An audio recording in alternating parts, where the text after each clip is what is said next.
So, where is the fuel filter? This is looking from the axle up towards the front of the gas tank here. This clip has to be taken apart. As you can see, there's a little finger on it. You have to pry on the inside of this finger and then pull. Don't just try and unsnap it because you'll probably break it. This is the evaporative emissions tube. I undid this upper pipe because I'm not sure I could have gotten it out without it. Otherwise, you have to reach up, way up in there to get the electrical plug off of this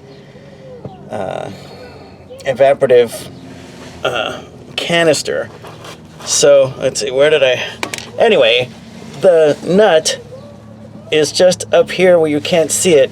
I undid this bracket right here so that I could move around this evaporative thing.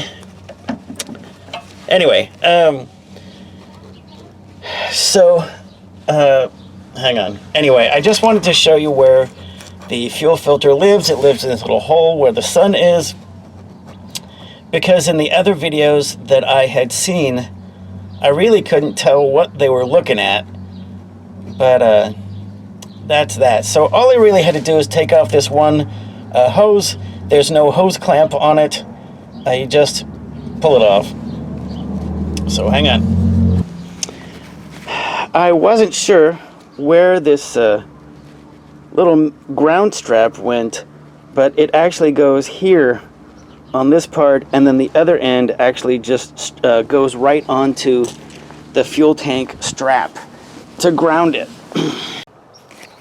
Alright, so I'm sure you've seen this part a bunch of times.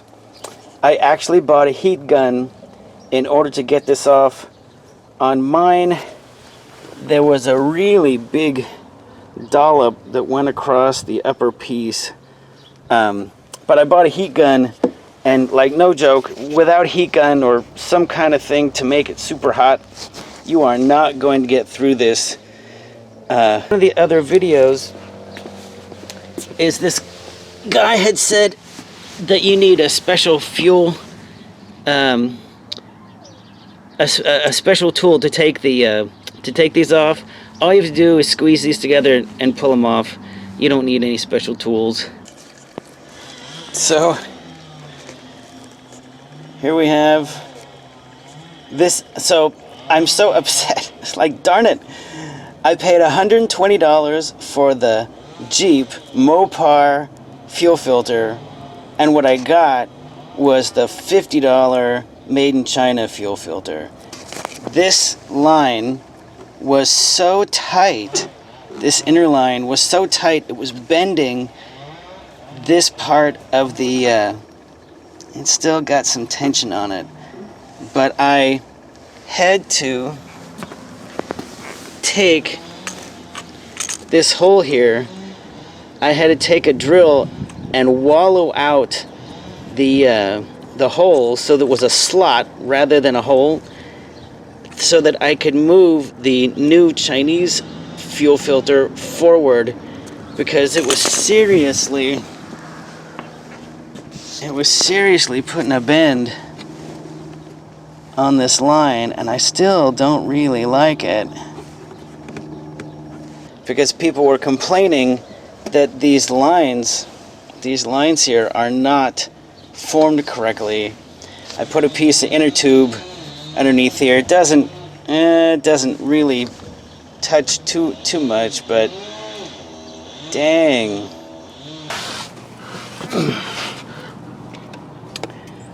So there's only one other thing that really makes me mad about this lift. There you can see the coil spacer, or the clevis spacer that I put in, but you see how close the clevis is to the boot on the CV shaft. I think what's happened is the rebuilt Chinese CV shaft, I think, is slightly longer in the in that metal end. Anyway, just real quick, here's another shot of how close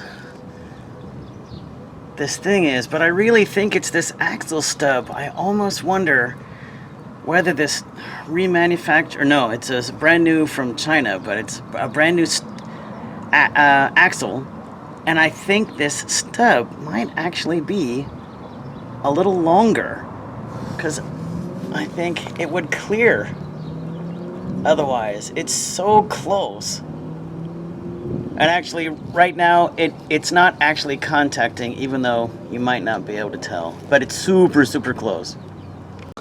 So I decided to mess around a little bit. I am painting the raised white letters with some tire ink.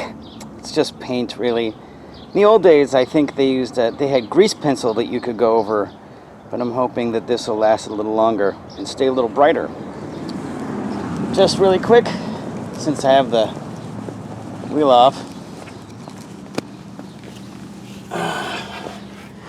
This is a picture of the Clevis spacer, and this side is really clear. It's not even close. And I forgot to mention when I did the video the other day is that it only touches on the driver's side at full droop. It at regular ride height with the weight of the vehicle on it, it's fine.